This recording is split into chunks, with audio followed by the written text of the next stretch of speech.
Oke teman-teman, nah inilah adalah nasibnya ya, namanya merantau di negeri orang. Kalau sudah tidak kalau majikan bleset ya akhirnya begini teman-teman ya. Makanya teman-teman semuanya hati-hati, jaga semuanya baik-baik, karena bagaimanapun dan apapun lah, namanya kita itu hidup hanya adalah perjuangan. Dan ini saya nemeni Mbak E. Tenang Mbak, nanti kita makan enak. Sekarang masukin dulu. Nanti kita masuk ruangan. Santai-santai. Nah jadi ini ya teman-teman, sekali lagi ora ketok raine kok Mbak, tenang, dari belakang kok. Jadi beginilah ceritanya ya buat teman-teman semuanya.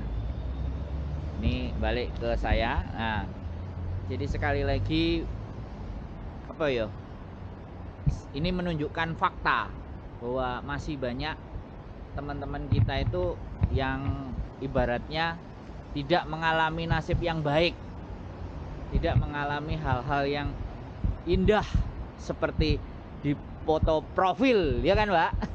Mbak guyu wis gak apa-apa, madhep pengguri pokoknya guyune. Nah bayangkan posisi hujan-hujan ya, saya temenin, tenang saja Mbak, saya temenin sampai semuanya selesai.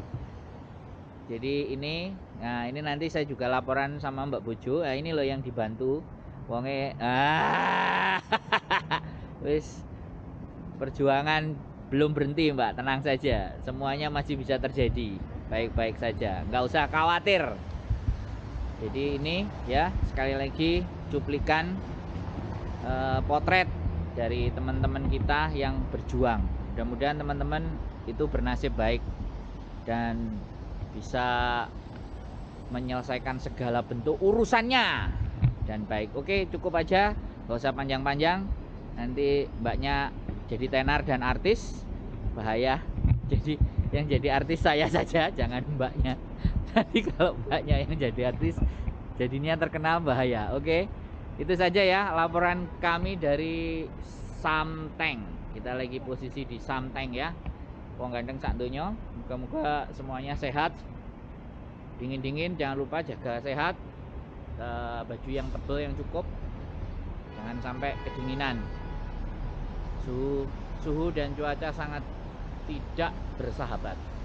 Sampai ketemu di konten berikutnya. See you, bye bye.